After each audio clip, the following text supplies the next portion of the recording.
Olá, meu povo! Estamos de volta a mais um Liga da Política, segunda temporada, aqui com meu amigo Aristóteles Franco. Seja bem-vindo, Totinho. Estamos aqui.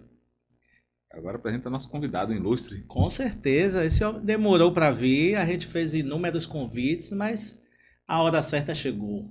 Hoje a gente está aqui com o nosso secretário de Infraestrutura de Laudo de Freitas, um homem que já passou por diversas secretarias, já foi vereador.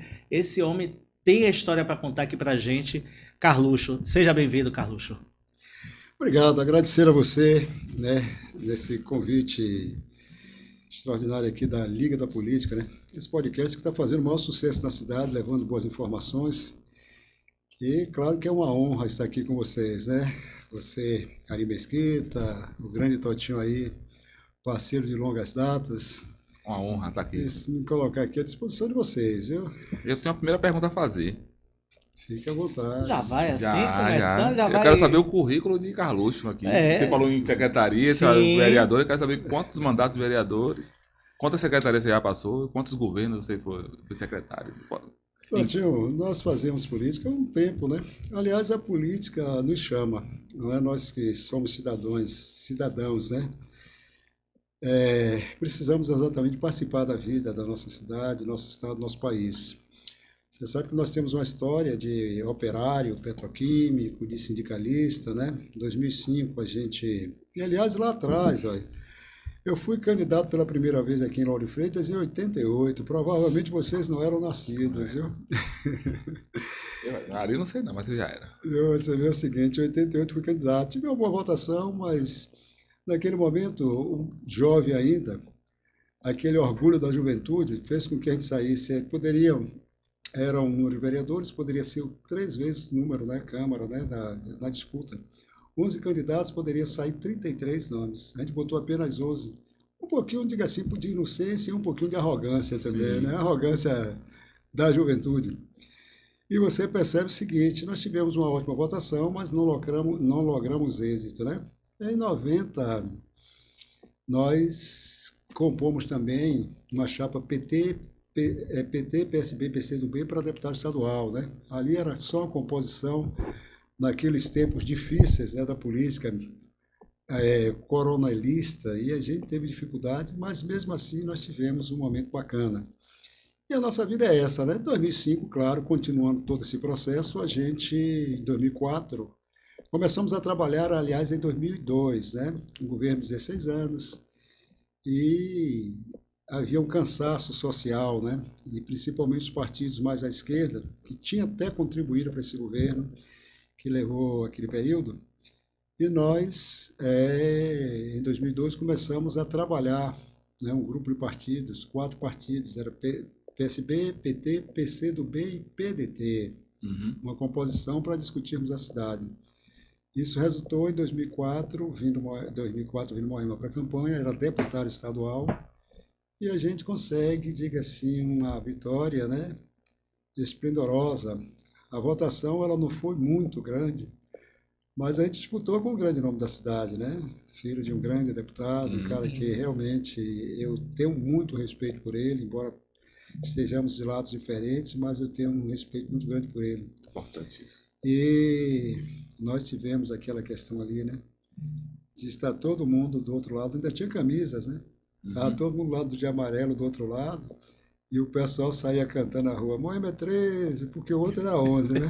Então, todo mundo de amarelo, mas dizendo, Moema é 13. E a gente consegue a eleição. Ali, Totinho, a gente vai para... Fiquei como primeiro suplente. A nossa... 2004 você fica como primeiro suplente. 2004, né? Na eleição de 2004. Na eleição de 2004, fiquei como primeiro suplente. Teve candidatos de outros partidos com uma votação menor que a minha, inclusive, né? Você sabe como é a composição, coeficiente eleitoral, essa coisa toda, né? É proporcional, né? Mas eu acho que Deus tem seus planos também nas nossas vidas, né, Totinho? Porque talvez se eu fosse, diga assim, tivesse ganho aquela eleição, estivesse na Câmara, não tivesse tido a oportunidade de estar gestando, né, estar administrando uma grande secretaria, que foi a Secretaria de Educação, né? E ali começou a nossa história um pouco mais na administração pública. Acho que o seu nome começou a ser fortalecido aí, na Secretaria de Educação. É exatamente isso, né? Nós tivemos a oportunidade de ter uma grande equipe técnica, Você sabe que os cargos de gestão normalmente, né? Aliás, a lei orgânica do município diz, né, que os secretários são funções político-administrativas, né?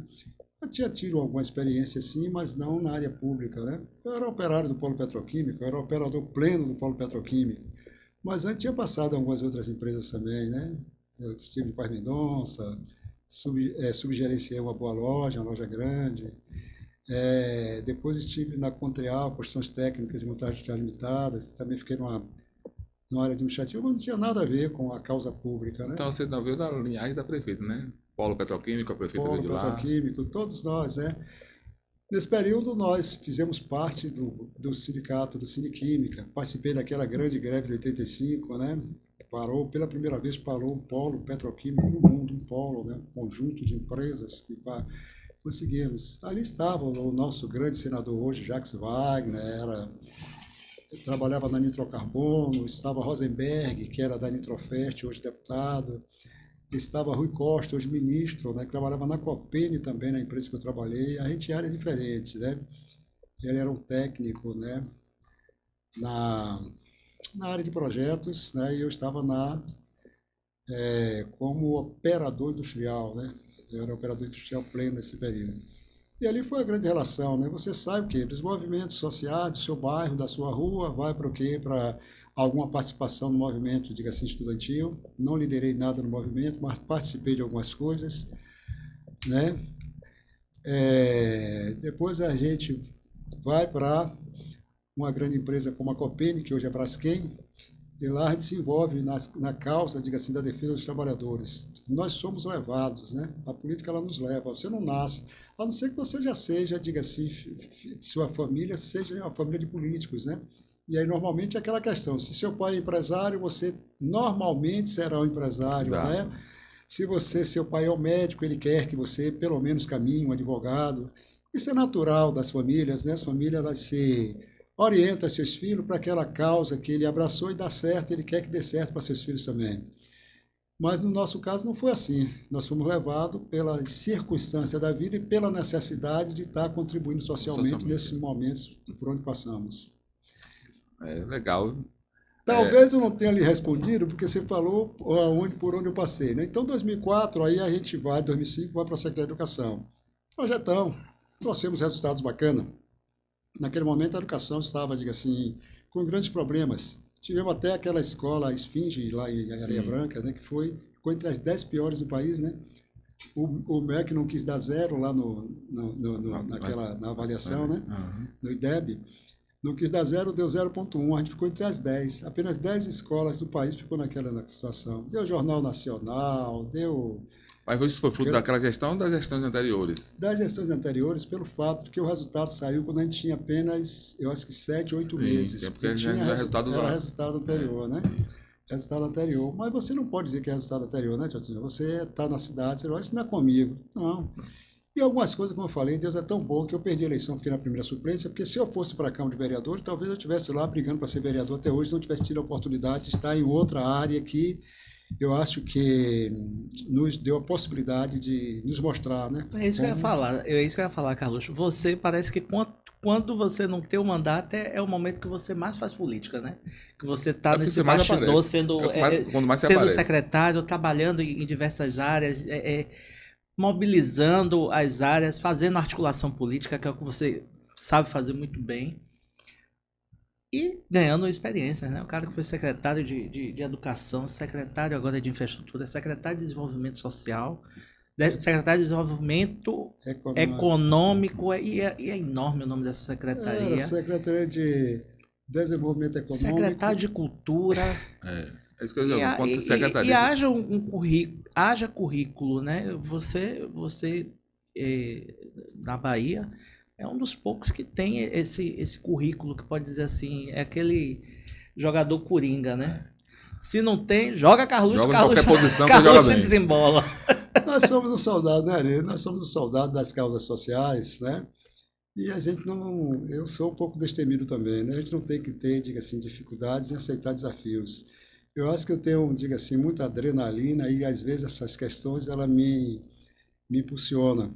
É como eu falei, o IDEB me impulsionou a conhecer a educação, porque talvez se não fosse aquilo, eu me acomodasse também com algumas questões. Então, eu tive que estudar. Nossa equipe era uma equipe técnica muito boa. A gente deu resultados que ainda hoje é falado na cidade, que nós trouxemos bons resultados. Aí a gente vai para a Câmara, né? Naquele ano, 2008, você 2008, se elege vereador. me elegi vereador, fui a segunda votação, perdi para o doutor Márcio, né, na votação. A diferença, acho que foram 77 votos, onde ele teve 2.399 votos. É um número fácil que faltou um para 2.400, né? E eu tive 2.332. Se nós olharmos números, para a época era muito votos. Se nós olharmos números relativos, né, a gente percebe que ainda Márcio é o segundo mais votado, eu sou o terceiro da cidade mais votado, em números relativos. Naquele ano a gente tinha um pouco menos de 90 mil votos. Sim. Hoje tem quase 150 mil votos, né? A diferença é muito grande. Então, em números relativos, tem Vitinho. 3 mil e poucos. Não, Vitinho teve 4.005 Foi votos aquela em 2004. da época de Silvano Salles? Silvano Salles. Eu achei que era na faixa dos 3 mil. Ninguém bateu ele ainda, vai demorar um pouquinho para bater. 4.300 votos? 4.005 votos, exatamente. Números assim eu lembro alguma coisa, né? Eu sou fácil de lembrar números. Ele teve 4.005 votos. Depois veio o Márcio, né, nesse 2008. Eu fui o segundo daquele período de Márcio, então sendo o terceiro em números relativos, porque teve pessoas agora que teve 2.700 votos, né, Sim. quase 2.800, mas isso com 150 mil votos. Naquele período era um pouco menos de 90 mil votos. Fazer uma regra aí. Se fizer uma regra de 3, a gente descobre esses números, né? Mas isso não importa. O que importa é que o mais votado ou menos votado, ele vai representar a sociedade, né? O peso do voto é o mesmo lá. Claro que mexe um pouquinho com... Falou dos votos que recebeu, a proporcionalidade. Mexe um pouquinho com a pessoa porque ele tem mais responsabilidade, né? Se o cara tiver realmente juízo, ele sabe quanto mais voto ele tem, mais responsabilidade está sobre ele. Porque é incrível isso, mas você se acha mais responsável. Você se sente mais responsável, porque mais gente buscou que você fosse o representasse. Embora o cara pode ser o menos votado, ele vai representar os 204 mil habitantes da cidade, não é isso? Mas na nossa cabeça a gente pensa assim, é tanto que as pessoas falam, eu fui mais votado, eu fui... O que mudou do fazer política de 2004, no caso eu vou botar a legislatura 2008, você enquanto vereador, para hoje em dia? Você acha que a responsabilidade de hoje aumentou ou continua a mesma coisa? Vide que antigamente o eleitor ele não tinha tanto acesso, né? Não tinha tanto acesso a uma Câmara de Vereadores, apesar de ter uma casa aberta para recepcionar o povo, mas ele não se interessava tanto por política como hoje em dia você vê as pessoas interessadas por política e quando não gosta de determinada atitude vai lá na rede social do vereador, do político, seja deputado. Você acha que está mais fácil fazer política ou mais difícil fazer política hoje em dia? Eu acho que os políticos hoje, até pela facilidade, como você falou, das redes sociais, ele é mais cobrado. Ele é mais cobrado, entendeu? Isso traz mais responsabilidades para o político, porque ele é mais cobrado. Nenhum político gosta de ver o seu nome, né? Diga assim, em causas que não sejam legais para o seu mandato, para a sua pessoa, para a sua família e tudo mais, né? Isso também não diminuiu nada a corrupção, muito pelo contrário, a gente acha que ela até aumentou, tanto que as leis, cada dia elas se, diga assim, apertam mais, A né? lei de controle, né? Lei de controle. A gente viu agora a questão das leis a lei de licitação, né? Era 8666. Hoje a gente mudou para uma lei que aperta um pouco mais algumas situações. Mas isso é bom, é controle, né? É controle. Antigamente, para você fazer um projeto, um processo, você tinha que fazer o quê? Queimar seus neurônios. Hoje você percebe que há uma facilidade, você tem toda a informação na palma da sua mão, né? Nós estamos aqui, cada um de nós estamos com o computador na mão para pegarmos a informação que queremos. Então, isso também possibilitou as pessoas acompanharem mais de perto o mandato dos seus vereadores e as questões de toda a administração, seja ela, diga assim, no Poder Legislativo ou no Poder Executivo, é muito mais acompanhado. Lauro de Freitas tem uma peculiaridade, que é um município pequeno, é um município de apenas 56 quilômetros quadrados, com 204 mil habitantes, né?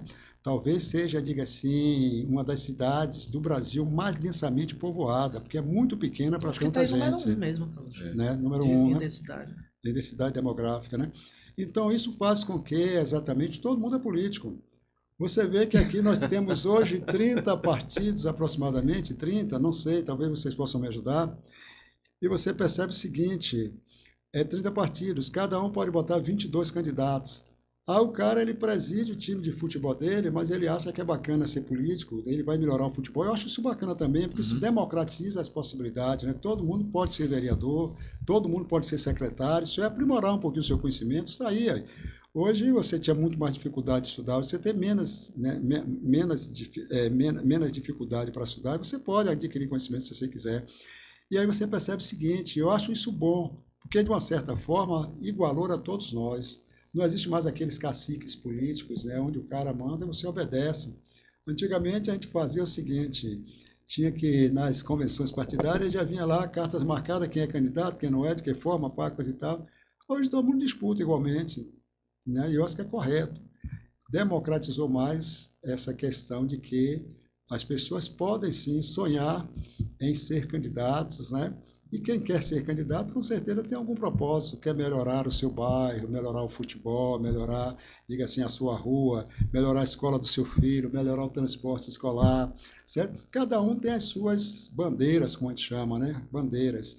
E bandeiras que parecem simples para a gente, provavelmente parecem simples para a gente, mas para outras pessoas são muito caras essas bandeiras.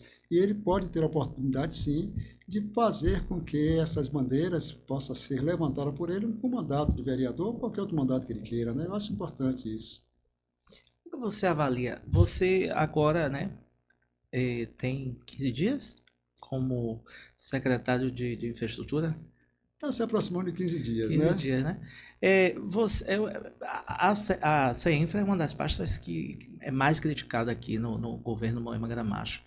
E você assumiu esse Desafio. Desafio, é Eu isso ia mesmo. falar pepino mesmo, Mas é um desafio. desafio. Eu lembro que quando saiu no Diário Oficial, no dia seguinte tinha uma foto nesses grupos de WhatsApp, aí tinha uma foto de um buraco, aí circularam, aí botaram o buraco, já tinha seu nome, o O buraco. Branco de Carlos. Né?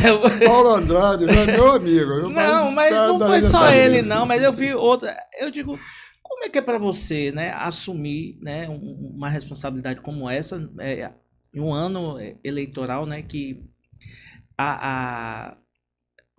como é?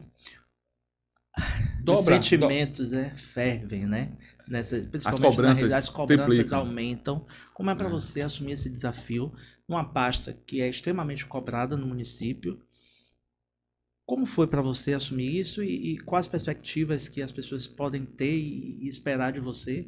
Eu vi que você fez semana passada uma reunião com os vereadores lá na Câmara, em que você foi ouvir todos os vereadores, situação, oposição.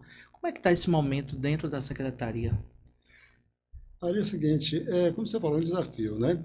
No princípio não era o que eu queria, não. Eu estava na Secretaria de Desenvolvimento Econômico, Indústria, Comércio e Inovação Tecnológica, a antiga SEDIX. Sim. Era uma secretaria, praticamente a SEDIX, que não tinha visibilidade social, até porque, como uma pasta meio, ele não entrega diretamente serviços, ela não era muito vista, certo? E as pessoas, inclusive, alguém me entrevistou dizendo, não é um prêmio de consolação, não. E aí dizia assim, não, é uma secretaria importante, necessária para a cidade, que é a 7ª economia do estado da Bahia, certo? E uma cidade que cresce, que tem, diga assim, um PIB alto, tem uma arrecadação muito boa de impostos, né? Então, eu acho que muita gente querendo vir para aqui, Totinho, muitos empresários querendo vir. Posso dizer para você que nos 3 anos que eu estive ali, inclusive, perdemos aí muitas empresas que gostariam de se instalar aqui, porque os empresários que vêm de fora, irmão, está ali o aeroporto está ali. É uma cidade que tem ótimos condomínios para que esses empresários venham, se instalem aqui para morar, tem bons hotéis, boas praias, muito próximo de Salvador, muito próximo aqui do acesso norte. É uma cidade Oferece atrativa, tudo, atrativa para tudo. Faculdade para os filhos, boas escolas.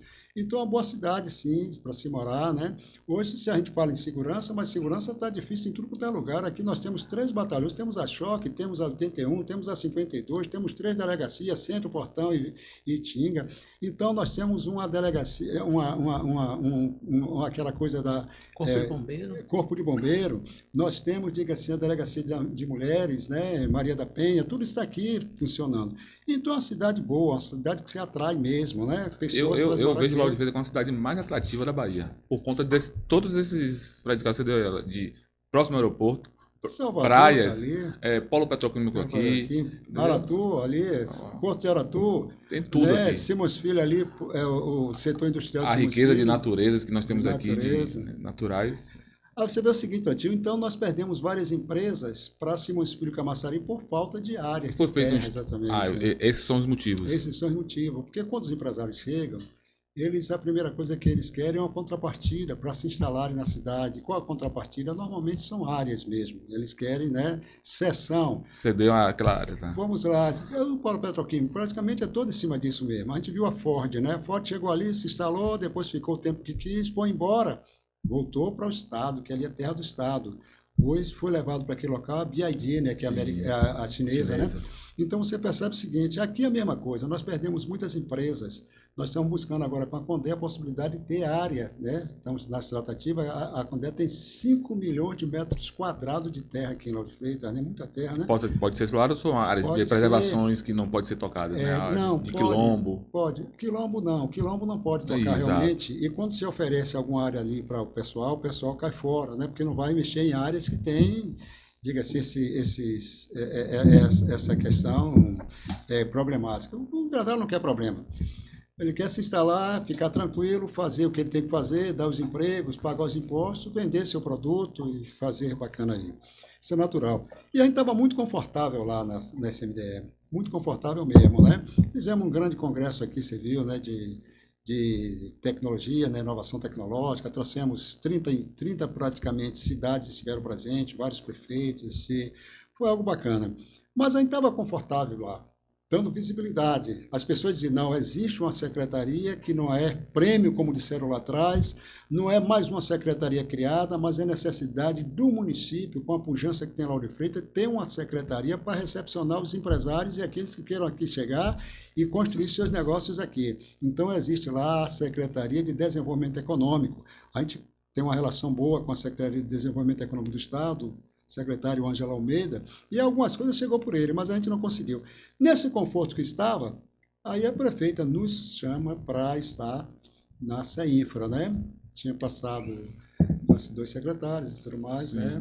E ela nos chama. No princípio eu não queria. O fato é que eu estava confortável, né? E eu estou ficando velho, Totinho, e aí? É isso que eu ia dizer, estava muito tempo no ar-condicionado, vá para rua. Não, mas ver. eu acho que quem tem coragem aceita qualquer desafio, porque é uma secretaria que você vai ter visibilidade, né? E Mas você percebe o seguinte, como soldado nós aceitamos, né? Eu acho que no primeiro momento tem muita coisa para fazer, sim. Tem grandes obras para fazer, tem um novo PAC do governo federal que está trazendo coisas para a gente aqui. Tem, diga assim, começa já esse ano? Rapaz, tudo não é tão fácil, né? A gente quer começar tudo. A gente sabe que a gente pode não dar resultado final em tudo, mas a gente quer começar tudo. Porque tudo passa por processo de licitação, de projetos, tem muita coisa para fazer ainda com relação a essas obras, né? Mas nós temos o prédio da Câmara, eu fui vereador, fui um dos caras que mais briguei no período que fui vereador, fui 2 mandatos, você perguntou quantos mandatos, fui 2 mandatos. Então você vê o seguinte...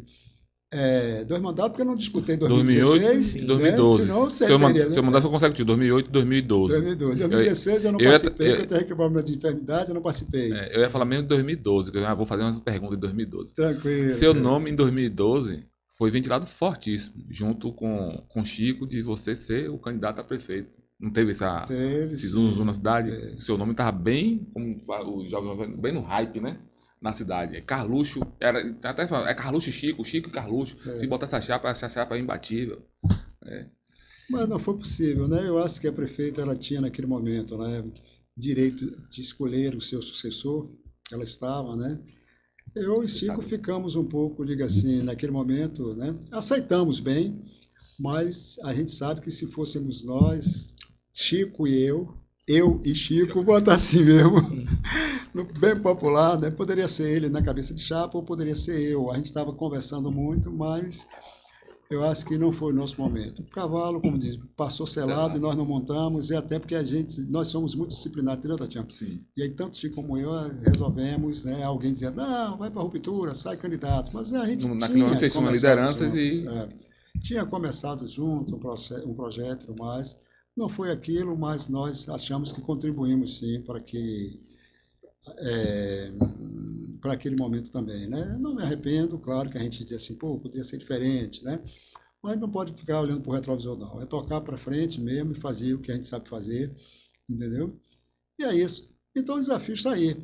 Como eu estava falando, né? Câmara de Vereadores, já tem dinheiro, inclusive, está se organizando um projeto para entrar um processo de licitação de empresa para fazer a Câmara de Vereadores. Vai ser em cima da antiga Câmara que Onde foi... era, exatamente. O terreno já está ali aplanado, já tirou tudo ali, vai ser naquele terreno mesmo, né?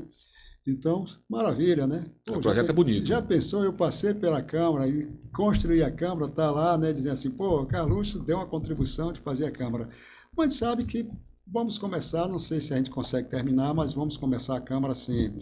Nós temos Já tem recurso, já tem projeto, já tem data de início de obra? Não tem data porque está em processo de licitação ainda, né? Aí a licitação é um dos processos mais difíceis, mais penosos. Está na fase de elaboração ainda.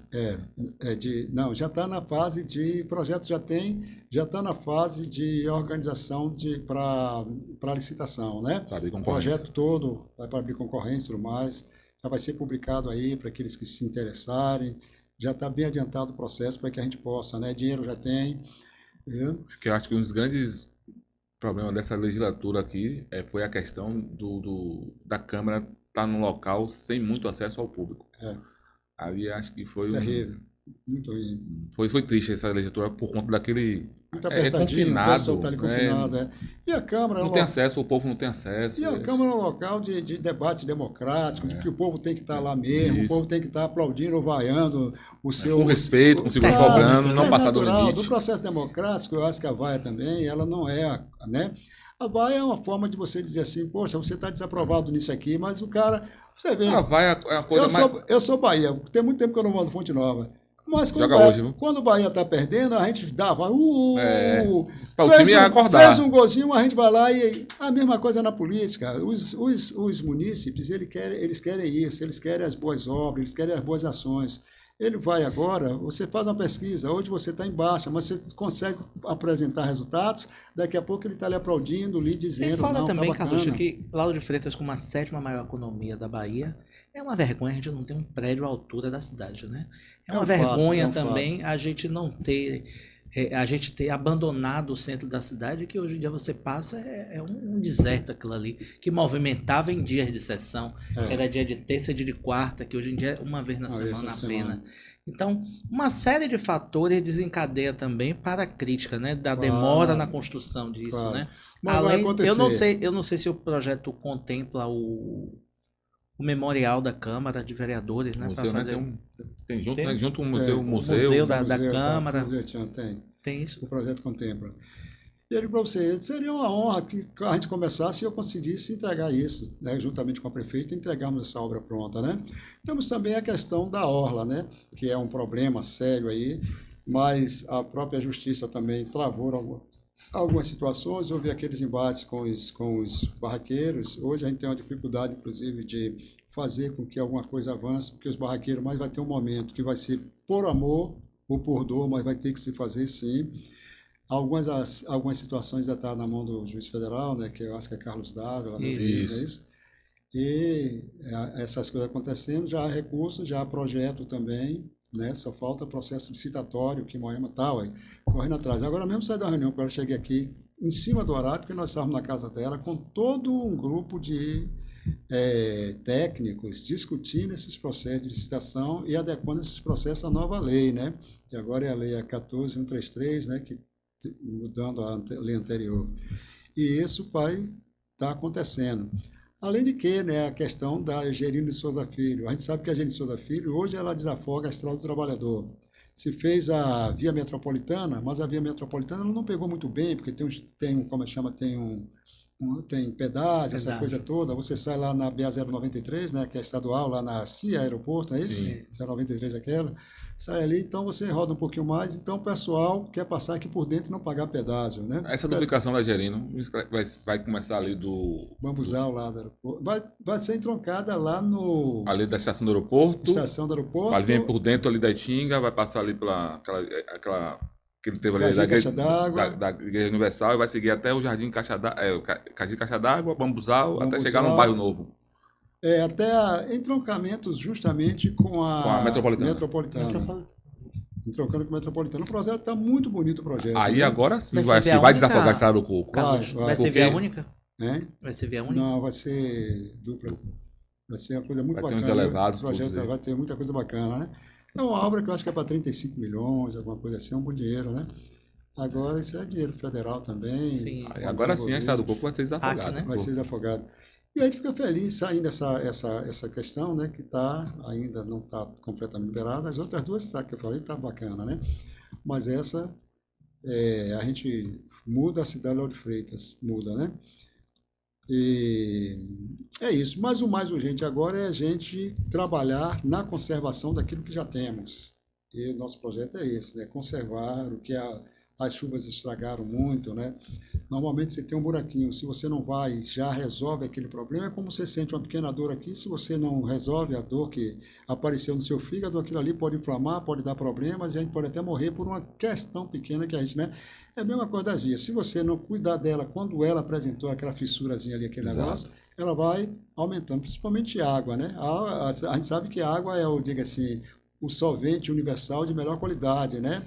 Ela faz tudo isso, água mole em pedra dura, tanto bate até que fura, e realmente, se não cuidar dessas pequenas, né? Então tem isso aí, a gente está muito atento a isso. E a cidade está passando por um momento também de obras de macrodrenagem que está fazendo muita coisa. Buraco. Então, muito buraco. A Embasa, principalmente. Eu tenho uma reunião, inclusive, com a Embasa Embasa é esgotamento. Tem esgotamento e problema das águas mesmo, águas como chama? Esgotamento, águas pluviais.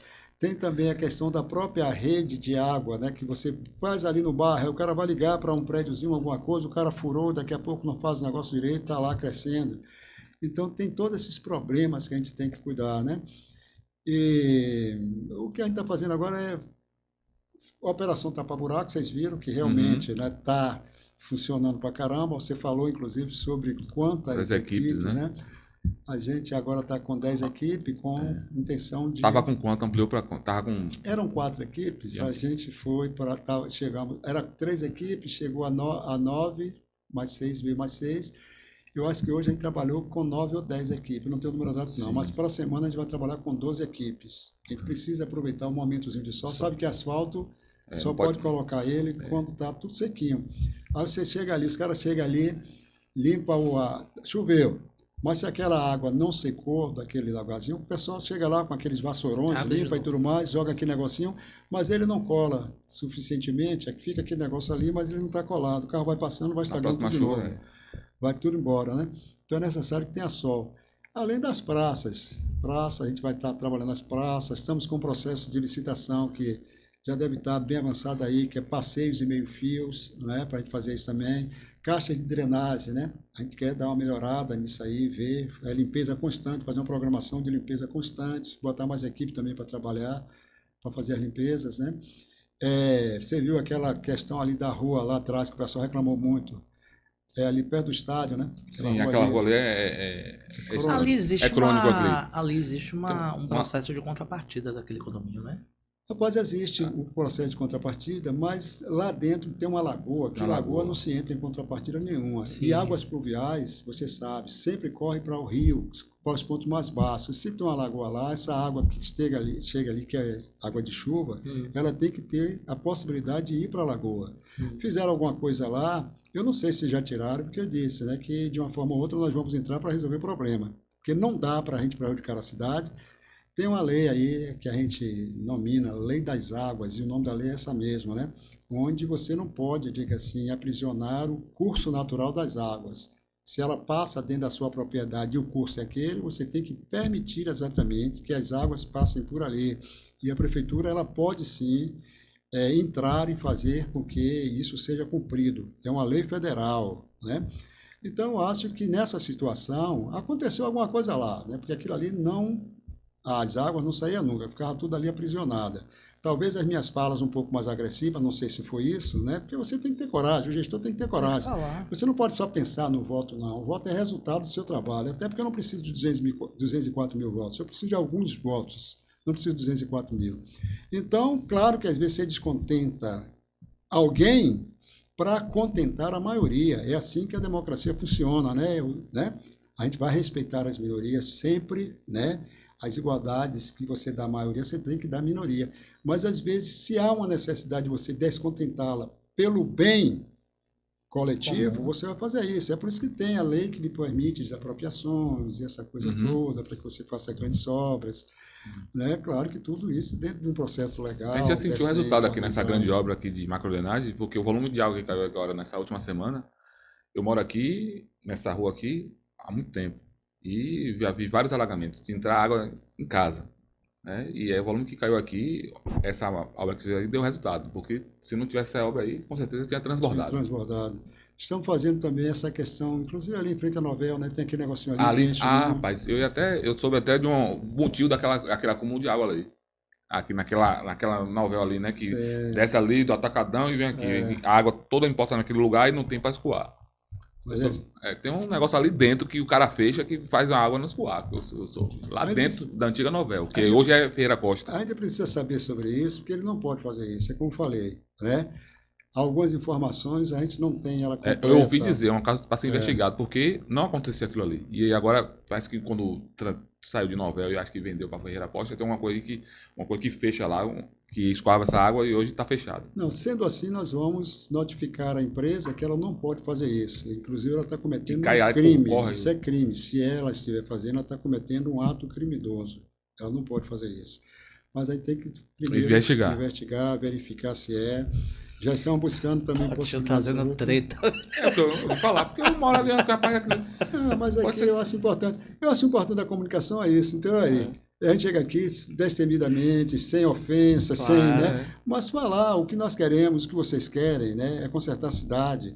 Eu acho que é a mesma coisa que nós queremos. A oposição, quando ela bate, tenho certeza, tem um objetivo político, mas também é interessante, porque a gente vai estar sendo, diga assim, percebendo as questões e a gente vai para cima para resolver.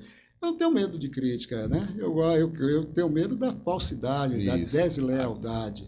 Mas quando você faz uma crítica leal, uma crítica exatamente do fato que está acontecendo, esse fato tem que ser dito. E a gente, com certeza, o agente público que tem responsabilidade, ele vai buscar entender e resolver. Eu acho que um dos grandes problemas daqui de Lauro de Freitas, na questão da chuva, é a falta de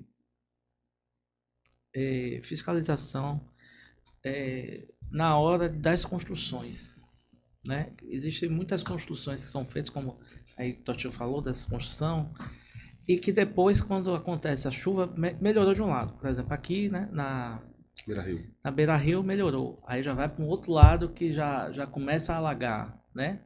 Eu acho que falta um pouco disso. Ali em Vilas do Atlântico também, tem uma ali na frente da Shopping Vila Verde, onde tem o Camarão Vilas. Sim. Ali não alagava. Hoje em dia, não sei se você viu os vídeos durante a chuva. Tá um alagamento maior do que ali. Ali tem o Taição, o Camarão Vilas. Sim, ali o alagamento está pior do que ali. Uma coisa interessante ali. Porque ali é como você fala, você tem que investigar como é a lei das águas, né? Você vê o seguinte ali, uma das coisas interessantes é que todas as obras, ela tem um alvará. Né? Nesse alvará se apresenta uma série de questões, também se faz um estudo de impacto de vizinhança. Qual o impacto que esse prédio aqui vai ter na vizinhança? Né? Tudo isso está dentro, é previsto em lei. O que nós precisamos é bons técnicos para analisar essas questões, e com certeza a Lauro de Freitas tem bons técnicos. Um outro problema interessante é que muitas vezes não é isso. Às vezes é quando você impermeabiliza a cidade, você bota cimento, bota asfalto, não tem como, irmão.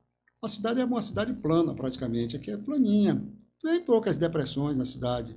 E aí se você não tem para onde a água correr e você impermeabilizou a cidade, vai dar alagamento, né?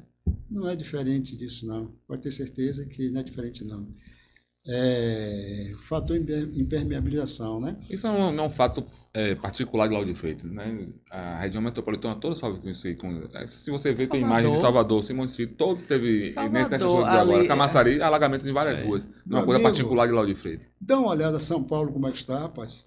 Rio de Janeiro. Completamente impermeabilizado. E aquelas grandes, diga assim, né? Rio de Janeiro. Terrível. Rio de Janeiro, Minas Gerais. Leblon ali, as grandes Copacabana cidades, ali, não pode dar uma chuva que alaga tudo. Grandes cidades, bairros, diga assim, classe nobre, classe A, estão todos realmente alagando também. Com a natureza não se brinca. Com a natureza não se brinca, né? Com a natureza se brinca.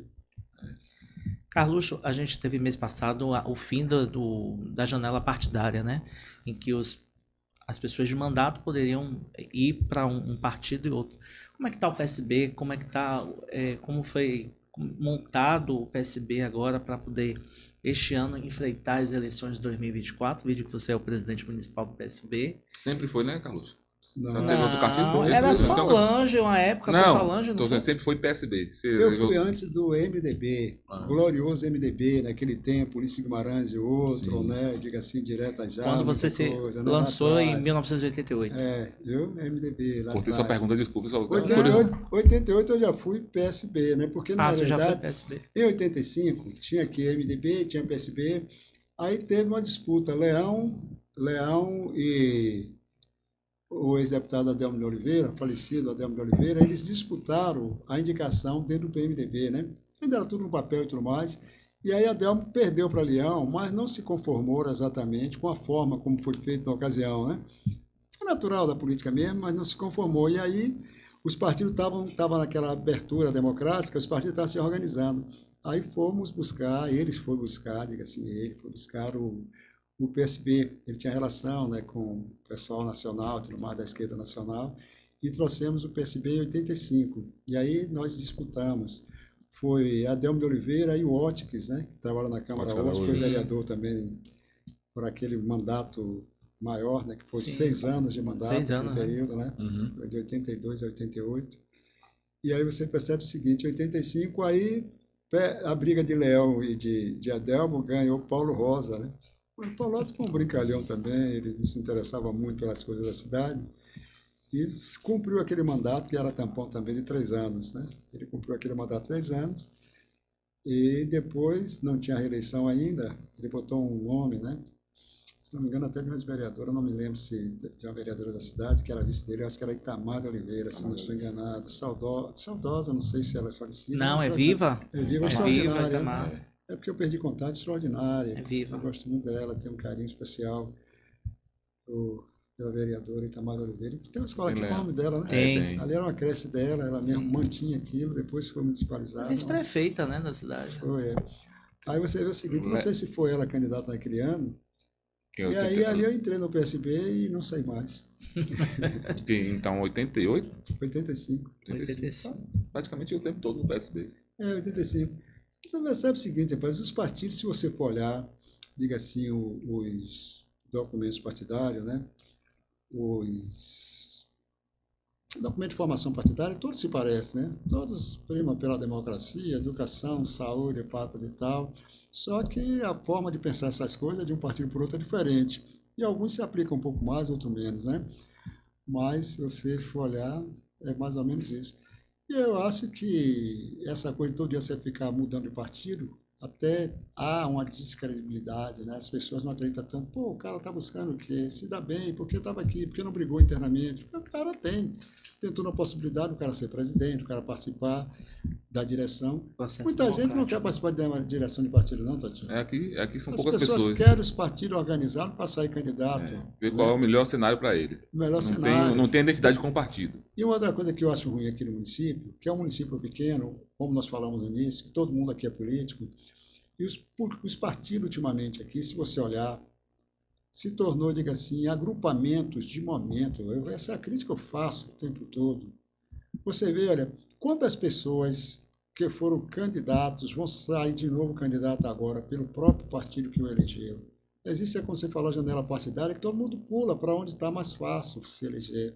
E muitos não na atual legislatura. Assim, mais metade da Câmara hoje. Não, eu estava conversando com você naquele dia. Apenas 5. Se mantém nos seus próprios partidos. Se mantém no mesmo partido vão que se foi candidatar eleito. pelo mesmo partido que foi eleito. Mas é isso, né? Isso não é bom, eu acho que isso não é bacana, porque isso fragiliza os partidos. Os partidos não precisam, na minha concepção, Totinho e Ari, deixar para se organizar no momento da eleição. Ele tem que chegar pronto no momento da eleição, na pré-campanha, com todo o seu quadrozinho organizado, com seus, diga assim, pleiteantes a cargos eletivos organizados ali. Eu acho que deve ser assim. Você acha que a política perdeu a essência? No caso, as pessoas que fazem a política, né? Os políticos, no caso. Perdeu a essência, vide essa identidade, né? Porque as pessoas, os políticos da época tinham identidade, né? Você pega o Ulisses Guimarães, você pega o Valdir Pires. Você pega a CM, você pega o Valdir, você pega todos esses pessoas emblemáticas que eles mantinham a sua linha política e ideológica. Mas você acha que perdeu um pouco sentido a política?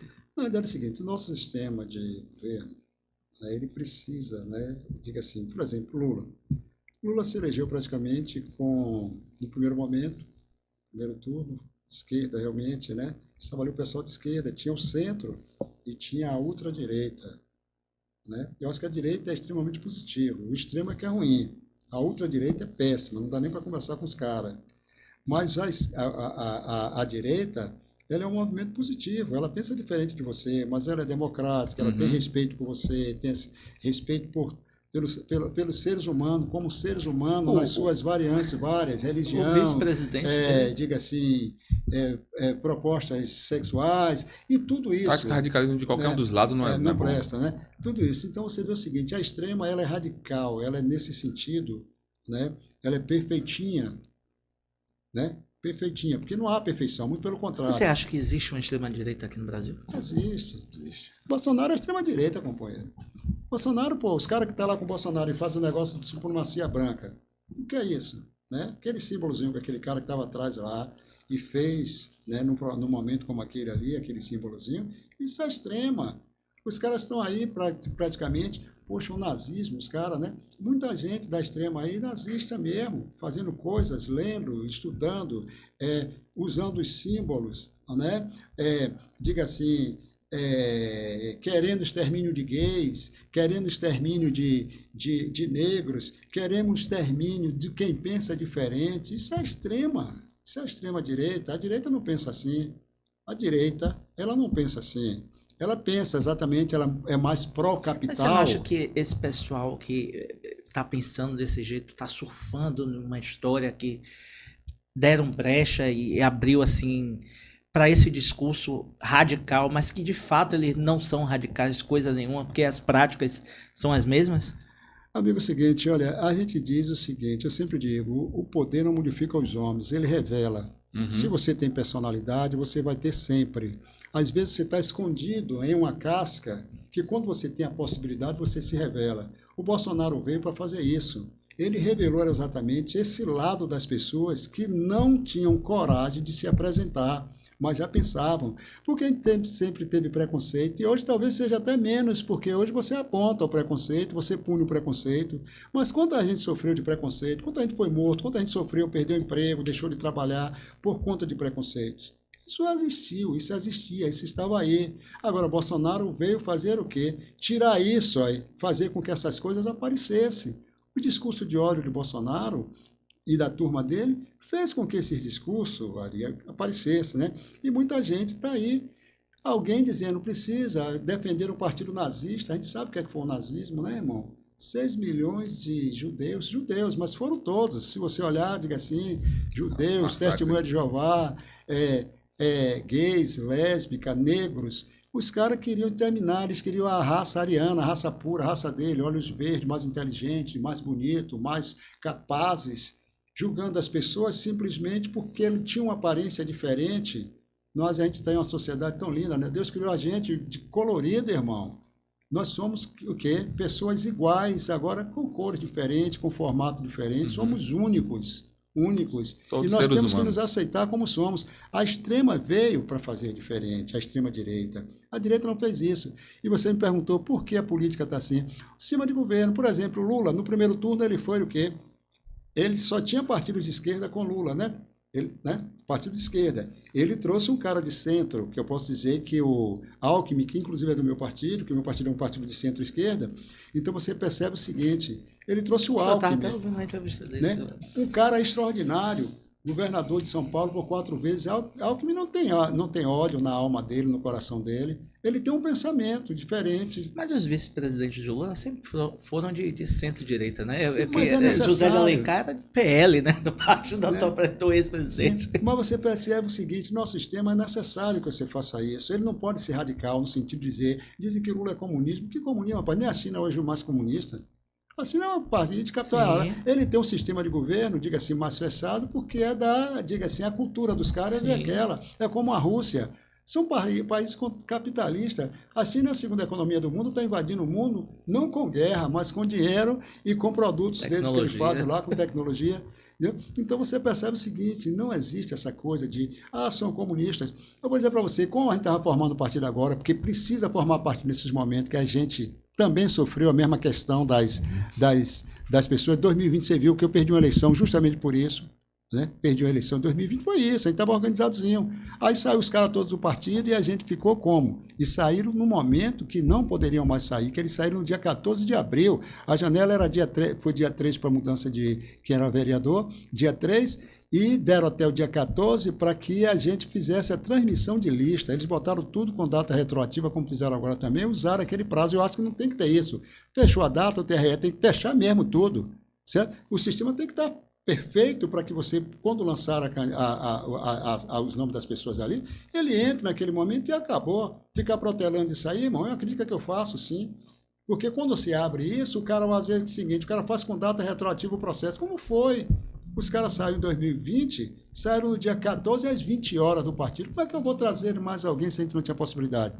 Certo? Mas aí você percebe o seguinte, mas vamos falar, quando você falou dessa questão da diferença, porque a política não é mais, a gente tinha pessoas exatamente de convicções ideológicas. O que é que acontece? Lula não tem convicção, Lula precisava vencer Bolsonaro, que estava muito ruim. E aí ele traz algumas pessoas, como aquela Tronic, né, aquela senadora. Soraya, não, ela é extraordinária. Soraya não, Soraya também. Que aí foi ministério? Mas trouxe Soraya também. Soraya foi... Soraya não, foi... Que era uma ex-bolsonarista, né? Simone Tebet. Trouxe Tebet e MDB. Trouxe Soraya, porque Soraya, embora ela fosse uma pessoa de direita... elas apoiaram ele. Apoiou Lula. Foi. Porque elas, embora sejam de direitas, elas são pessoas democráticas, defendem a democracia e não exatamente aqueles princípios. Sim. São pessoas de direita, não defendem o ódio. Elas não defendem o ódio. Tebet não defende, Soraya não defende o ódio. Se você vê aqui em Salvador mesmo, os dois lados, o grupo de ACM Neto tem partidos que claro, tem centro-esquerda. E não defende o ódio. E hoje eu fui para uma coletiva lá do PL, né? Declarar apoio a Bruno Reis, que tem os outros partidos junto com o Bruno Reis, o PDT, que é partido de esquerda, né? Centro-esquerda. Então, o diálogo, né? O diálogo. Aí você percebe o seguinte, aí Lula ganha a eleição, né? Como o próprio Bolsonaro. Você viu que aquele general Heleno disse que se começa a se gritar pega ladrão, não fica um no Centrão, porque o Centrão, ele falou isso, sim. Depois Bolsonaro foi, porque senão, né? Ele já passou pelo Centrão, né, Bolsonaro? Claro. E aí você vê o seguinte... É por isso que eu falo, Carlos, essa coisa do radicalismo é radicalismo por conveniência. Já sentaram várias pessoas aqui que se diz que é de direita, que é conservador, e nenhum me convenceu sobre o que é ser conservador, porque fala pela pátria, pela família, não sei o quê. Isso não é ser... Eu digo, gente, como é ele é conservador apenas de alguns costumes. De alguns costumes. Ele só conserva alguns costumes. Porque se o cara diz que é conservador de família, já está no 4º casamento. Não é conservador. O cara é de religião, nem a igreja frequenta, não é evangélico, não é nada. Não é então, nada. Não é católico, não é evangélico, não é nada. O que é conservador? É conservador, eu entendo, o que é que ele conserva? Por conveniência. Conserva os interesses dele. A conveniência, entendeu? É isso que eu falo, assim. Às vezes não existe o radicalismo em si, de uma certa direita, existe em alguns discursos rasos, né? Como você viu naquela passeata que teve em São Paulo, aí que botam as senhoras todas de pró-Israel, aí o repórter entrevista, elas não sabem nem do que estão falando. Né? Aí você vê que você vê que Lula fala sobre a questão da Palestina com Israel, fala da questão do genocídio e todo mundo da direita mete o pau em Lula, quando é hoje tá uma universidade americana fazendo protesto pró-Palestina. Ou seja, o mundo tem que começar a abrir o olho, que o que está acontecendo de verdade está muito ruim. Ari, uma das coisas interessantes, eu sou evangélico, minha família, né, eu já com 5 anos de idade, minha família é evangélica, mas de princípios. Meus filhos são, vocês conhecem.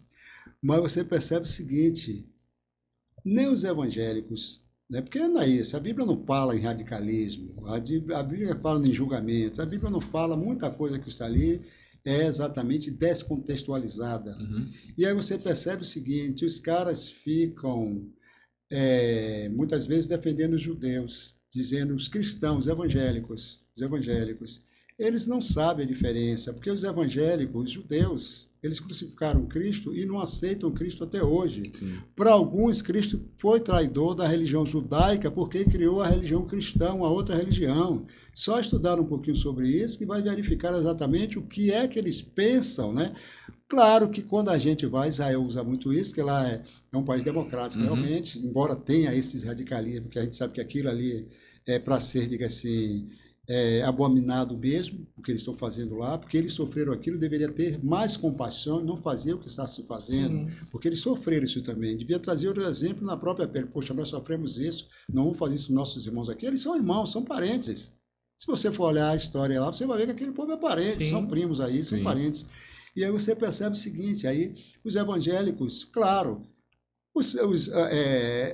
lá tem o quê? Jerusalém é uma cidade muçulmana, né? Os muçulmanos têm lá, que tem aquele domo lá, aquele negócio lá, né? Então você percebe o seguinte, a religião muçulmana, o judaísmo está lá também, né? E está lá o cristianismo. Aí você percebe o seguinte, para eles é bacana, porque a gente leva muita grana para eles também. Os cristãos do mundo todo vai ver exatamente por onde Cristo passou e tudo mais. Eles não são radicais com relação a isso. Agora, os judeus, verdadeiramente, os judeus, eles não aceitam Cristo. Então, os cristãos, que se diz cristão, poderia estar entendendo isso. Mas não, tem os judeus como se fossem cristãos e não são cristãos. Os judeus não são cristãos. Os judeus não aceitaram Cristo, né? Não aceitaram Cristo porque... E a Bíblia, está lá muito claro na Bíblia, né? Eu vi um vídeo de alguém, eu acho que um vídeo, né, no YouTube, falando sobre essa questão. O que é que você pensa de Cristo? Feito lá. E ele dizendo, né, que Cristo, né, tinha criado uma nova religião e tinha sido um traidor da religião judaica. E muitos evangélicos não compreendem isso, né, e fica com esse discurso aí de que os caras estão errando lá, os caras estão errando pra caramba, mas essa é a sociedade que nós vivemos. Infelizmente, a sociedade de hipocrisia, a sociedade do que eu posso e ele não pode. Não é assim que a gente está vivendo? A intolerância, a falta de respeito, a ignorância. Falou uma coisa interessante, viu, Tatiana? Ari? O mundo se reduziria, reduziria a uma única lei, que se a gente cumpre um princípio só, que está lá no Novo Testamento, a gente não precisava de tantas leis. Amar o próximo como a si mesmo, somente isso. Se você faz isso, você não usurpa, você não rouba, você não adultera. Não faz tanta coisa que você poderia fazer, Respeito, né? Você vai pagar bem o seu empregado, porque sabe que ele é um ser humano, ele precisa ter um bom salário. Você eliminaria um número tão grande de leis, né? Mas, infelizmente, não é assim. A gente precisa de leis, e quanto mais leis surgem aí, mais o povo busca mais brechas driblar essas leis aí. Mas, se a gente for discutir essas questões, a gente vai ficar aqui até o final do ano, viu, gente? Vamos voltar aqui para Lauro de Freitas. Sim. Vamos para lá, o cenário político, como é que você vê hoje aí a candidatura hoje da oposição e da situação? Você quer comentar? Pré-candidatura. Desculpa, para não comprometer ninguém. Meu parceiro é o seguinte, olha... A oposição, a gente ainda não sabe quem verdadeiramente será o candidato. Exato. Né? Infelizmente, a gente não sabe. Né? Tem muitas interrogações a ser tratadas. Né? E também não me interessa muito. Né? A gente tem que estar bem para enfrentar quem venha, né? Um bom time, ele não pensa se o adversário é forte ou fraco, ele tem que estar forte para vencer o adversário. E é isso que nós pensamos.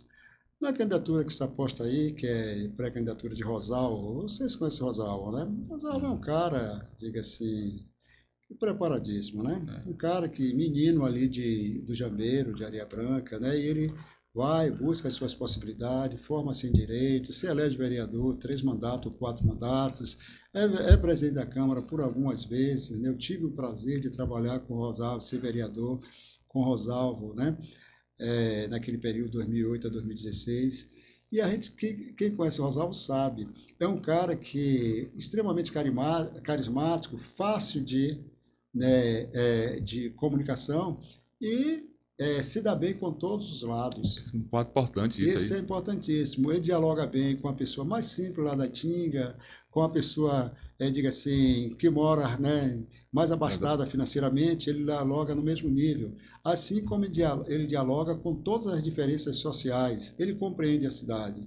Eu acho que, claro, nós tivemos bons candidatos também, pré-candidatos, mas a escolha não poderia ser melhor. Poderia ter alguém igual a Rosalvo, mas ninguém melhor que ele para disputar essa eleição. Eu vi até um vídeo aí do Capitão Lito falando do currículo de Rosalvo, né? E como ele agrada tanto a todos os vereadores da base e se relaciona bem também com os vereadores de oposições. Nem os vereadores de oposições têm o que falar dele. Né? Você vê o seguinte, tem um ditado popular, né? Agrada gregos e troianos. Né? Eu acho que foi uma escolha bem acertada. E ele tem esse dom, né, de agradar. Ele é firme em posições, claro, né? Agradar, se relacionar, não quer dizer também que ele não seja um bom administrador para colocar posições e gerenciar posições. Ele é firme em posições. Mas eu também tenho isso, eu já trago isso lá de trás, né? Quando você diz um não, você pode dizer de qualquer maneira, né? Um sim você diz de qualquer maneira que a pessoa fica feliz porque disse sim para ele. Mas se você disser um não, você tem que qualificar esse não, explicar porque você está dizendo não para essa pessoa. O Oswaldo tem isso. Ele, quando ele consegue fazer, ele faz, simplesmente faz. Quando ele não consegue fazer, ele chega para você e ele explica porque não pode ser feito. Isso agrada a todo mundo, porque as pessoas estão entendendo que houve interesse, mas não houve a possibilidade de se realizar. Eu acho isso extremamente positivo. Política é isso, né? Política é arte de negociar, é arte de você dialogar e saber lidar com as pessoas, né? Como é que você avalia a política em Lauro de Freitas atualmente? Você olhando assim, na sua época, né, de 2008, a sua legislatura, e avaliando a legislatura de agora, de 2020, como é que você avalia? Amigos, os vereadores que estão aí, as pessoas que estão aí foram eleitas, né? A gente não pode fazer um julgamento, né? Porque são escolhas, a gente tem que respeitar, a democracia é isso, é você respeitar resultados, entendeu? Mas há uma diferença, né? Na Câmara, os debates, você percebe que há, sem nenhuma crítica a quem está lá, né? Mas eu acho que poderiam melhorar o nível de discussão, sim, entre eles, né? O nível poderia ser mais elevado. Você percebe que no passado tinha lá alguns nomes, posso falar, né? Que a gente discutia muito, né? Tinha a oposição, claro, né? E tinha os nomes extraordinários que o próprio doutor Márcio, né? Tinha os embates. Você dá nome, você tinha Márcio, tinha Bitinho, que era a oposição. Bitinho, são todos, são meus amigos. Mas tinha um diálogo, mas tinha um respeito, tinha discordância, mas tinha respeito. E você falou da vaia, a vaia para mim é uma coisa natural, né? Você está criticando uma coisa que você não está gostando, mas não está desrespeitando. É o momento de você dizer não a alguma coisa que você não aceitou. Bom era a vaia, né, cara? Mas hoje o nível de desrespeito, a falta de respeito aumentou absurdamente. Na palavra mesmo, dita, né? Na palavra dita. Você sai coisas da sua boca que você fere. Civilidade é sempre possível, né? De respeito. Às vezes você fala assim para o cara, Vossa Excelência, mas xinga o cara, Vossa Excelência é isso. Pô, para quê? Então tira logo assim, Vossa Excelência, pode, tudo que você quer dizer, sem essa falsa civilidade, né? Você gostou, né, Ari? Ari gosta, né? Mas é isso mesmo. Mas hoje em dia se perdeu isso de Vossa Excelência, já tá indo no direto mesmo. Já tá chamando a pessoa pelo nome mesmo. Carluxo, você agora assumiu a CEINFRA. O que é que a população de Lauro de Freitas pode esperar nessa sua gestão aí na CEINFRA? Quais são os projetos de bate-pronto que você, além desse tapa-buracos que você anunciou aí, que você aumentou a equipe de 3 para 10 e que vai possivelmente para 12 semana que vem. O que é que Lauro de Freitas pode esperar com Carluxo, secretário da CEINFRA? Eu posso dizer que a sociedade, como sempre pode esperar de mim muito trabalho, muita responsabilidade e que tudo que possa ser feito a gente vai estar cuidando, né, com as equipes técnicas para que a gente possa realizar. Nós falamos sobre o prédio da Câmara, falamos sobre Orla de Lauro de Freitas, falamos sobre, diga assim, requalificação das nossas vias que estão bastante, diga assim, maltratadas. Falamos exatamente dessa questão da, diga assim, dos passeios, dos meios-fios. Falamos exatamente dos prédios públicos também, que parte deles a infra é chamada para fazer as suas composições, suas reformas, suas qualificações e esperar trabalho. Eu prometo trabalho, né? Isso, e a sociedade sabe que quando nós nos colocamos, né, a gente vai fazer mágica, mas a gente vai fazer o que for possível, pode ter certeza que nós vamos estar fazendo sim. E não por favor, mas por obrigação mesmo, né? Afinal de contas, quem paga nosso salário e quem bota o dinheiro para que a gente possa realizar essas obras é o povo, né? Primeiro, ele é o dono da causa e ele paga para que a gente possa realizar aquilo. Então, tenho certeza que é isso que a gente tem comprometimento com a sociedade, de que a gente vai trabalhar muito, né? Você vê, como eu falei para vocês, eu estava em paz, eu estou dormindo menos, Quando eu cheguei aqui, eu tinha terminado de almoçar. Quando o Elton chegou lá, que eu fui em casa, pelo menos, lavar o rosto, pentear o cabelo. Eu almocei em pé aqui hoje. Imagina, tinha terminado de almoçar. Então, isso pode esperar que vai ter. Que bom. Carluxo, mais uma perguntinha. Posso perguntar? Pode. Fique à vontade. Não é nada demais, não. A gente tem algumas obras que estão inacabadas no município, que é uma das grandes críticas também na parte dessa infra. Construção de escolas, construção ali do camelódromo, ali da Praça da Mangueira. A gente tem aquela Praça da Mulher também em Vila Nova, que houve uma construção que não foi muito boa. Sabe qual é? Sei. Que tem É a 8 de... 8 de maio. Mulher, 8 de maio. De março. 8 de março. A Praça 8 de Mas março. Mas foi requalificada, não foi? Já foi requalificada. Tá bacana. Tem as duas escolas ali, uma de Vida Nova, outra do Jardim Castelão. A gente tem a escola ali de Tinga, que eu podia falar, gravaram um vídeo que ia passar por requalificação, esqueci o nome dela. Não sei qual é, não também não. Como é que está esse processo dessas construções de escola e reforma de escola e desses espaços públicos que também estão em processo de construção? Na verdade é o seguinte, você viu que Lula entrou e autorizou que se fizesse exatamente um levantamento de todas as obras paradas que é do governo federal, né? Essas que vêm por convênio, essa coisa toda, elas todas vão ser... Eu não tenho ainda o levantamento, como você me perguntou quantos dias eu tenho, eu naquele momento não respondi. Eu fui nomeado no dia 11, mas a gente teve um prazo aí para, diga assim, a transmissão de transição, diga assim, a transição, compreender um pouquinho, no dia 11, e a gente ficou aí mais ou menos uns 10, 12 dias, né? Então, eu entrei verdadeiramente no dia 21, dia 22, hoje ainda são dia 30, né? São muito pouco tempo, 8 dias. Mas a gente está buscando levantar isso. Quais são as obras do município? Eu acho que não tem nenhuma do município, não sei se tem. Eu acho que tem algumas que é convênio federal mesmo. Essas a gente está, e há um comprometimento do governo federal do Lula e que vai dar prosseguimento a todas essas obras. Primeiro a gente tem que levantar por que parou, travou por quê. Foi o quê? Foi dinheiro, foi projeto, qual foi a causa, né? Isso a gente está buscando fazer, né? Levantar essas obras. As obras públicas, escolas, né? Normalmente as escolas são responsabilidade da própria educação, certo? A gente faz novas escolas, como projeto e tudo mais, contrata empresas para fazer. Normalmente a gente não tem uma ação direta nas escolas, nos prédios. Claro, né? A fiscalização toda, como nós temos uma questão de engenharia, você vai fazer a requalificação de um posto médico. Aquilo tem uma empresa que faz, né? Pela própria saúde. Nós entramos apenas com os técnicos para fiscalizar, para verificar projeto, coisas assim, entendeu? Tudo tem dentro da administração pública, tem essas complexidades. Mas o que for exatamente lá, nós temos uns caras lá muito bons, estavam aí meio esquecidos. A gente tem César Sampaio, o cara foi secretário por 2 anos e tudo mais. O cara que tem uma memória extraordinária, um cara extremamente competente. Nós temos Sidinaldo, que é outro cara também, que coordenador de infraestrutura, toda essa questão, né?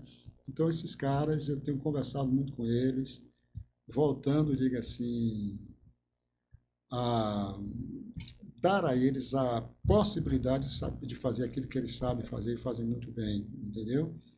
Eu, como secretário, eu não travo nenhum talento, irmão. Quanto mais você tem talento, quanto mais você tem pessoas que querem trabalhar, a gente tem que dar as condições desses caras trabalharem, né, irmão? Porque tem alguns que entram com vaidades.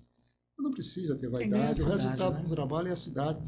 Por exemplo, eu tive tanta gente que trabalhou na educação lá, o pessoal, Carlos foi, às vezes até esqueceu dos nomes importantes que estavam lá para dizer, Carlos foi um excelente secretário de educação, mas Carlos tinha uma boa equipe. Foi Carlos, foi todo mundo, né? Aí passo, agora mesmo encontrei uma produtora cultural ali, de um grande artista, ela falou, estou com saudade de você na cultura. Mas tinha tanta gente trabalhando lá, porque só saudade minha, né? Saudade de uma equipe de trabalho e tudo mais, né? E a gente está nessa aí, a gente sabe que não é assim, a gente tem que fortalecer, né? Quem sabe fazer, né? Quem sabe fazer para que a gente possa. Como eu digo sempre, eu gosto de dar grandes exemplos. Lula é um cara extraordinário, um discurso fantástico, conhecedor de todas as causas nacionais, o cara praticamente em terceiro mandato como presidente, isso é muito grande, rapaz. O cara faz um discurso, mas ele se permite assessorar, irmão. Tenho certeza que quando ele chegar ali, Lula não sabe de tudo, pô. Moema não sabe de tudo. Será que Moema vai conhecer de educação, de cultura, de saúde, de infraestrutura? Ela sabe exatamente o que ela quer para a cidade, ela tem uma radiografia na cabeça dela, nos desejos dela, e com a discussão com a sociedade, o que é preciso. Mas tem os técnicos, é por isso que tem secretário, porque senão não precisava de secretário. Sim. Né? Ela mesmo dizia, bota aí as equipes de obras aí, você faz, você faz. Não é assim, entendeu? Então a gente está nessa valorizando o nosso pessoal que está lá, né? Aqueles que querem realmente trabalhar, os que não querem também, eu não tenho nenhum problema de dizer, irmão, você não deu certo aqui, veja outro lugar. Não tem nenhum problema, porque você precisa gestar aquela coisa. Não é seu ali, irmão. Sim. Se alguém não tem responsabilidade, não pode caminhar contigo. Porque ele compromete também, né? Claro. Na verdade, ele compromete. Mas eu acho que está dando certo, viu? Acho que está dando certo. Carluxo, nesses 2 mandatos, cite um pouco desses projetos, indicações ou requerimento que hoje em dia é realidade aqui no município. Você, enquanto vereador, fez de proposição. Amigo, a gente fez muita coisa bacana de proposição. Eu vou falar 2 projetos de leis que foi importante da nossa autoria. Você sabe que nós trabalhamos muito com relação... Era Márcio, ainda o prefeito, nós trabalhamos com a lei de poluição sonora, né? Isso ficou muito evidente. Nós aproveitando um momento. Salvador já tinha sua lei, Camaçari já tinha, Simões Filho estava construindo, e aqui ninguém pensava nisso. Mas eu, morando em Tinga, eu sofria muito com aqueles paredões, com aquelas coisas todas, né, em momentos inapropriados. Aí aconteceu um fato lá no Caíque, que acho que foram 2 ou 3 garotas, adolescentes, que perderam a vida. Você lembra disso, né, Tatiana? E nós aí dissemos, precisa. E aí foi com o Márcio, fui conversar com o Márcio, precisa lei. Como nós éramos minoria naquele governo do Márcio, eles deixam a gente pesquisa, que a gente fazemos junto à lei, eu apresento como sendo a lei, mas a lei é da minha autoria. Eu negociei com ele para poder a lei realmente sair com facilidade, porque senão a Câmara poderia travar eu fazendo oposição, só era 6 de oposição, era 17 vereadores, 6 de oposição. Travava. Tinha outros do outro lado, poderiam travar. Então veio pelo governo, mas a lei é da minha autoria. Essa lei que o pessoal apelidou tapa-buraco, é interessante essa lei também. Onde, por exemplo, em base e outros entravam aqui indefinidamente, cavava tudo, depois não consertava, largava. E hoje eles podem ser penalizados, sim. Eles têm que ter sua licença, eles têm que pedir autorizo para prorrogar prazo e pode receber multas pesadas. Eu não sei se já recebeu alguma. Comigo eu falei com o pessoal que ninguém vai abusar. A gente vai buscar, conversar. Amanhã mesmo eu tenho uma reunião com sexta-feira com o pessoal da Embase, gerentes da Embase, coordenadores aqui dentro, para a gente alinhar algumas práticas, alguns procedimentos, certo? E a gente, além de várias outras indicações, vários outros requerimentos, né? Eu acho que escolas, aquela escola do Nova, uma das últimas ali onde era a polícia ali na Tinga, em frente ao Pouco Real, aquilo ali é uma luta nossa. Eu moro naquele loteamento, ali quiseram entregar para a polícia, eu digo não, porque quando eu comprei, na planta estava que seria escola. Isso me atraiu, isso aqui não vai. Começou com Moema, começou com Márcio, Moema fez agora, com outras indicações, mas aquilo ali é uma luta nossa.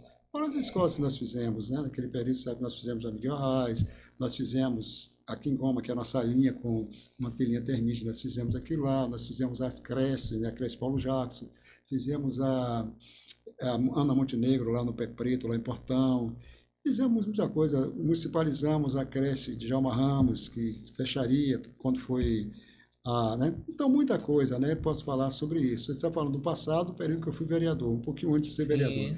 E como vereador, teve outras contribuições, sim, que não me lembro todas agora, mas acho que a gente fez os 2 mandatos interessantes, viu?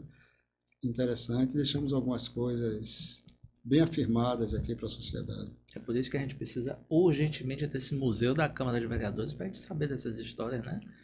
Porque quem não tem as coisas boas, memória não tem história. Não tem história. Né? As coisas boas têm que ser lembradas. A gente precisa resgatar, porque Carluxo é um dos grandes nomes da política daqui, de Lauro de Freitas, da Bahia. Obrigado, também. Você como presidente municipal do PSB e secretário de várias pastas, vereador por diversos mandatos, tem que ter sua história lembrada, né? Sempre. Nós temos umas figuras aqui extremadas, né? Nós temos aqui o professor Gildásio, conhece muita coisa. Sim. Nós temos na Câmara, nós temos 2 caras, rapaz, o Watkins e Zeca. Mas ali, qualquer dois eu vou lá perguntar o Watkins e Zeca. São 2 caras extraordinários, que conhecem mesmo. Ali não precisa de computador, não. Zé Roberto também tem um bom memória. Zé Roberto, Zeca mesmo. Zé Roberto, Zeca era outra coisa. Silvio de Zeca, Zé Roberto. Então, são caras que estão aí pensando a cidade, construindo. Às vezes os caras estão ali bem, né, tranquilozinho, maciozinho, mas os caras que... Aí a gente vai buscar a ditadura militar lá atrás, né, tinha aquele cara que era o maquiavélico mesmo, que era Golbery do Couto e Silva, né, que conhece esse negócio da ditadura lá atrás. Pouco se fala do cara, se fala dos caras, dos marechais, dos coronéis, daqueles caras que estão ali na frente. Mas o cara que fazia muita perversidade era o Golbery, e não se fala quase que no Golbery, que era o cara das sombras, praticamente. Que executava mesmo, né? Que tinha os que pensavam. Ele era o cara que pensava, o Golbery era o que pensava, e os outros iam para o processo de execução. Mas é isso, a vida é essa, né? A vida é assim. Papo bom, viu aí? Muito bom. Papo bom. Mas tudo que é bom acaba. Carluxo, eu quero que você mande seu recado ali para aquela câmera ali, para o povo de Lauro de Freitas. Se você tiver suas redes sociais, deixar para redes sociais, quem quiser acompanhar seu trabalho à frente da CEINFRA, seu trabalho na política de Lauro de Freitas, ou acompanhar seu dia a dia também, né? Você manda um recado ali para aquela câmera. Primeiro eu quero agradecer, Ari, a você, a Totinho, essas figuras extraordinárias aqui do município, que trazem, diga assim, sempre momentos como esse, né? A gente refletir a nossa cidade, falar um pouco da nossa cidade, falar um pouco exatamente sobre os projetos que a gente tem em mente e a gente gostaria de ver realizados, né? Eu sei que foi um papo bem descontraído, vocês não forçaram muito, né? Porque tem aqueles que forçam, inclusive, para que a gente, né? Casca de banana, né? Mas eu até gosto disso, isso me anima, entendeu? Agradecer a vocês, o Liga da Política, né? A esse projeto aqui extraordinário de vocês, né? Dizer que nós estamos sempre à disposição de vocês, vão na secretaria também conhecer o trabalho, que é bom conhecer de perto, porque vocês são formadores de opinião e informadores, né, de todas essas questões sociais. E dizer aos nossos munícipes, nós estamos à disposição, sim, para trabalhar, né? É como nós falamos, a crítica, às vezes, ela é necessária porque ela nos dá alento e nos desperta também, né? O político que não quer receber crítica, ele poderia estar fazendo outra coisa e não entrar na política. Nós não temos nenhum problema com relação à crítica, né?